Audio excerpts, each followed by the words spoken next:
बे तू है जगदम्बे काली, जय दुर्गे खप्पर वाली, तेरे ही गुण गाएं भारती ओ मैया, हम सब उतारे तेरी आरती। जयकारा शेरा वाली दी, बोल साचे दरबार की जय। नवरात्र की आप सभी को ढेर सारी शुभकामनाएं। हरे कृष्णा, राधे राधे। तो फ्रेंड्स, आज की इस वीडियो में हम आपको नवरात्र की बहुत ही सरल पूजा विधि बताने वाले हैं। जो लोग भी जॉब करते हैं, स्कूल कॉलेजेस जाते हैं, जो लोग भी अकेले घर में रहते हैं, इतने सारे नियम पालन, कलश स्थापना, अखंड जोत नहीं कर सकते हैं, तो वो सूक्ष्म विधि से घर के मंदिर में ही नवरात्र पूजा कैसे करें, आज हम आपके लिए यही वीडियो लेकर आए हैं। आई होप आपको ये वीडियो पसंद आएगा। आइए चलते हैं पूजा के मंदिर में। तो फ्रेंड्स, नवरात्र की सरल पूजा के लिए आप अलग से चौकी लगाना चाहते हैं तो अलग से लगा सकते हैं, नहीं तो आप अपने घर के मंदिर में भी आसानी से यह पूजा कर सकते हैं। 9 दिन के लिए हमें स्थापना करनी होती है। कोई भी आपको मूर्ति विग्रह जगह से फिर हिलानी नहीं है। तो पहले आप घर के मंदिर को अच्छे से क्लीन कर लें और लाल या गुलाबी रंग का कपड़ा बिछाएं मंदिर में। और देखिए, क्योंकि घर का मंदिर में हम ये पूजा कर रहे हैं तो संयुक्त रूप से पूजा करेंगे। हम सभी देवी देवताओं को एक साथ में सभी को आप चावल का आसन देते हुए विराजमान करेंगे। सभी की फोटो को आप गंगा जल छिड़क के साफ कर लें, और अगर मूर्ति है तो भगवान जी की, तो आप उन्हें स्नान जरूर करा लें। पहले दिन तो फ्रेंड्स, जो लोग भी जॉब करते हैं, जिनके घर में छोटे बच्चे हैं या जिनका कहीं आना जाना लगा रहता है, वो कलश की स्थापना ना करें, अखंड जोत ना जलाएं। और देखिए, जिसके घर में भी कोई अन्य सदस्य नहीं है, एक महिला के अलावा, और अलग उनके पीरियड्स आने वाले हैं नवरात्र में, तो वो भी अखंड जोत न जलाएं, कलश की स्थापना ना करें। क्योंकि कलश स्थापना और अखंड जोत जलाने के बाद दोनों टाइम पूजा की जिम्मेदारी नियम बढ़ जाते हैं, क्योंकि माता रानी वहाँ पर साथ साथ विराजमान होती हैं। तो आप देख लीजिएगा, ठीक है। अब देखिए, जो भी विग्रह आपके घर में है, जैसे कि गणेश जी हैं, लक्ष्मी जी हैं, शालिग्राम भगवान हो गए, श्री यंत्र हो गए या शिवलिंग हो गई, आप सभी को स्नान करा लें। और अगर दुर्गा माता की किसी भी धातु की मूर्ति है आपके पास, तो उनका भी अभिषेक आप जरूर से करें। अभिषेक आप पंचामृत से भी कर सकते हैं, कच्चे दूध से भी कर सकते हैं, या फिर ऐसे सुगंधित जल बनाकर, इस जल से भी हमने क्या डाला है, अष्टगंध चंदन डाला है, और इस सुगंधित जल से हम सभी भगवान का अभिषेक कर लेंगे, स्नान करा देंगे। तो फ्रेंड्स, उसके बाद फिर 9 दिन तक हमें किसी भी विग्रह को जगह से हिलाना नहीं है। तो डेली में आपको क्या करना है, जो भी सूखे हुए फूल हैं, फूल माला होगी, एक दिन पहले ही चढ़ाई हुई होगी, आप हटा लेंगे। भोग प्रसाद भी आप हटा देंगे, ठीक है।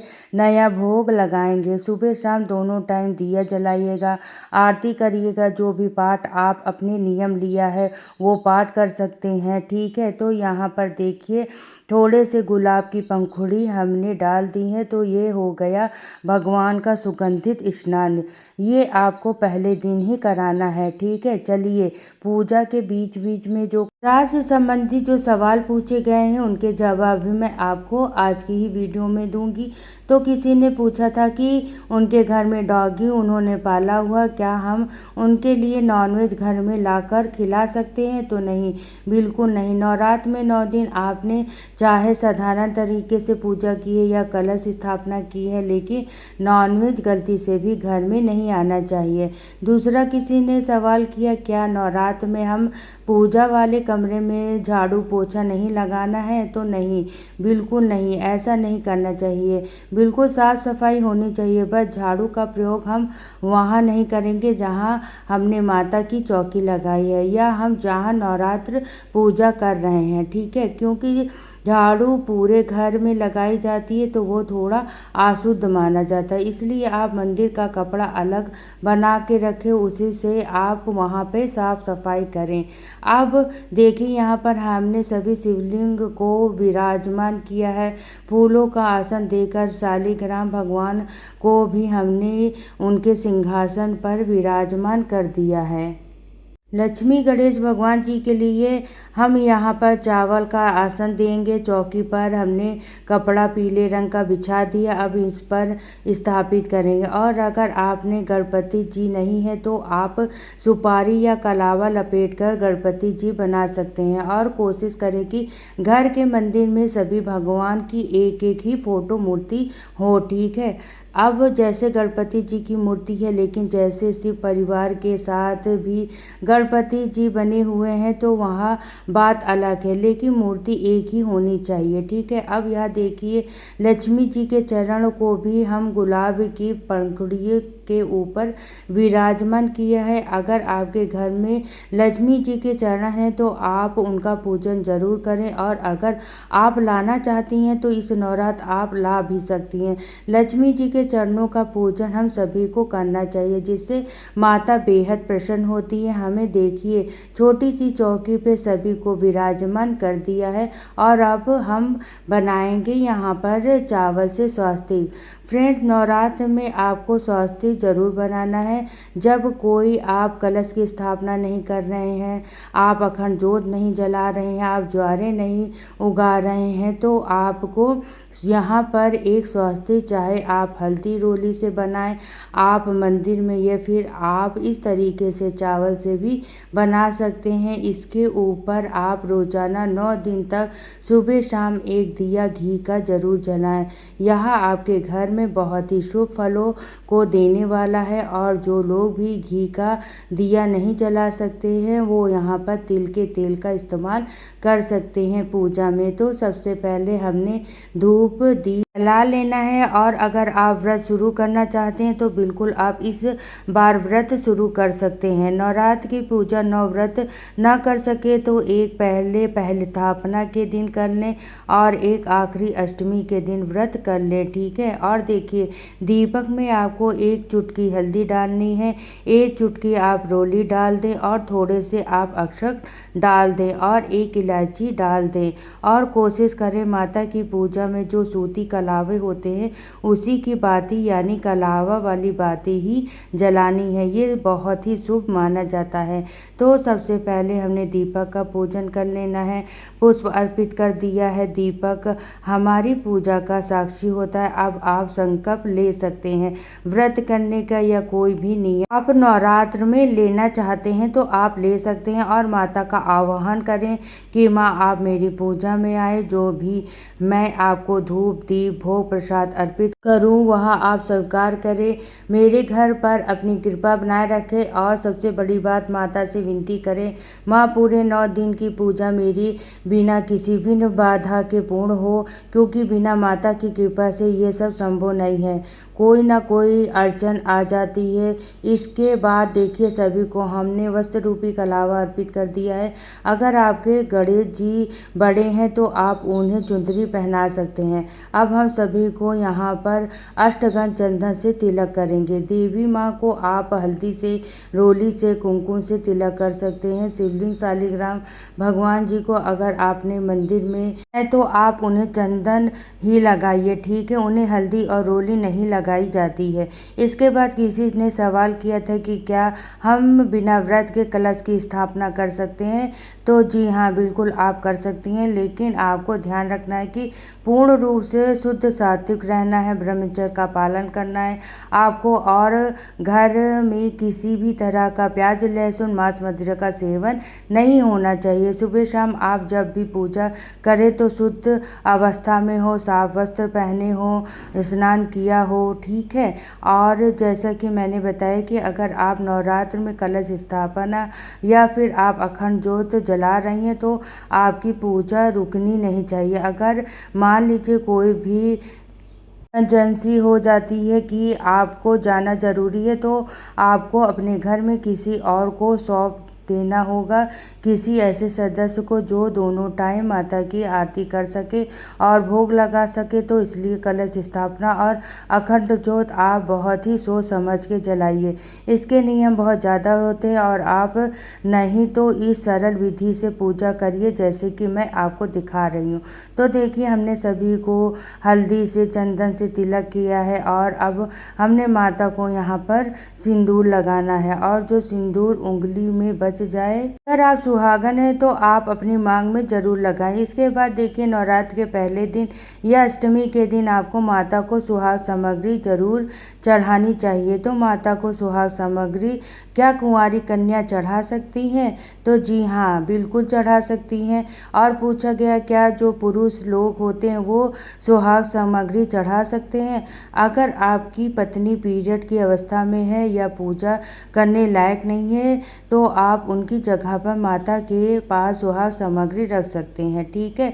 अब देखिए शालिग्राम भगवान जी के तुलसी जरूर चढ़ानी है। आप चाहें तो जहां आपके लड्डू गोपाल जी विराजमान किए हों वहां पर आप शालिग्राम भगवान जी को रख सकते हैं। और उसके बाद देखिए सभी को हमने अक्षत चढ़ा दिया है। जो पुष्प आपके पास हो वो अर्पित करें। माता को लाल गुलाब, लाल गुड़हल फूल मिल जाए तो जरूर से चढ़ाएं। और अखंड ज्योत को लेकर भी प्रश्न आए हैं कि इसके क्या नियम होते हैं। तो देखिए अखंड ज्योत जलाने के बाद बुझनी नहीं चाहिए। हमारे गलती की वजह से तो ना बुझे। ऐसा नहीं है कि हमने जला दिया है और हम सो रहे हैं या कहीं घूमने चले गए हैं, ऐसा न बुझे। हाँ, किसी और वजह की अगर कुछ होता है तो फिर आप उसे दोबारा जला सकते हैं माता से क्षमा याचना करते हुए। तो अखंड ज्योत किसी भी देखा देखी न जलाएं। जब आप अच्छे से देख रेख कर सकते हैं तो ही आपको जलानी चाहिए। इसके बाद एक आपको पान पत्ते में लौंग, इलायची, बतासा रख के हमें भोग लगाना है।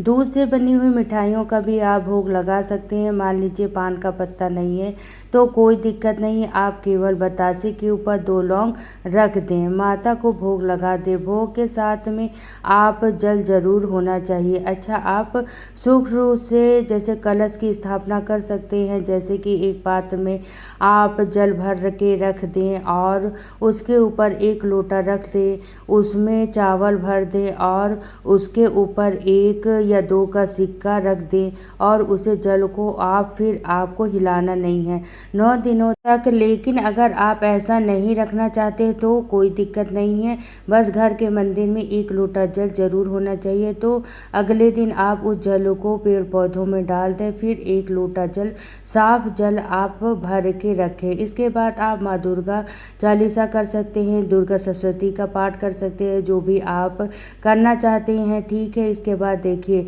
डेली अगर यहाँ हवन का नियम होता है नवरात्र में, लेकिन अगर आपके पास इतना समय नहीं है तो आप 1 घी की बाती ले लें, उसमें कपूर रख लें, 2 लौंग रख लें, घी में डुबो के आपको चढ़ाना है। जो भोग आपने माता को चढ़ाया है उसमें से थोड़ा सा भोग आप अग्नि में जरूर से डालें। बस ध्यान रखें कि नमक की कोई भी चीज़ अग्नि में नहीं जानी चाहिए।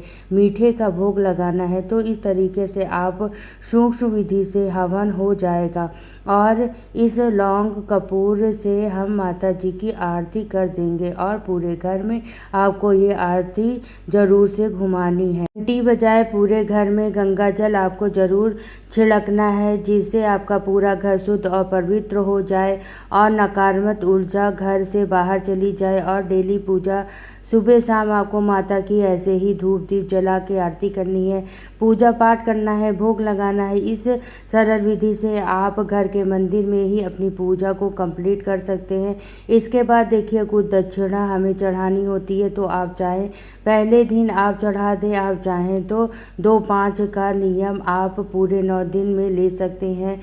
इसके बाद यह पैसा आप किसी भी कन्या को दे सकते हैं, मंदिर में दान कर सकते हैं या फिर अपने पूजा पाठ का कोई सामान भी ला सकते हैं। और जो भी फल आपके पास हो उनका भोग लगा दें और पूजा के बाद सभी को भोग प्रसाद बांट दें घर में। और देखिए जो आप वन अग्यारी करेंगे पान आप उसमें चढ़ा दें। ठीक है। सीधे माता के मुख में जाती है जो भी चीज़ हम अग्यारी में समर्पित करते हैं। अगर आप एक ही पान चढ़ा रहे हैं नवरात्र के पहले दिन तो आप वहां पर रखे दें और 9 दिन के बाद आप उनका विसर्जन करेंगे। अगर आप रोजाना पान चढ़ाने का नियम ले सकते हैं तो आप इसे प्रसाद रूप में ग्रहण कर सकते हैं। तो आई होप आपको सारे सवाल के जवाब मिल गए हों। वीडियो पसंद आई हो तो लाइक शेयर कर दीजिएगा, कमेंट जरूर करिएगा, चैनल को सब्सक्राइब कर लीजिएगा। फिर मिलती हूँ नेक्स्ट वीडियो में। तो सभी को राधे राधे, जय श्री कृष्ण, जय माता दी।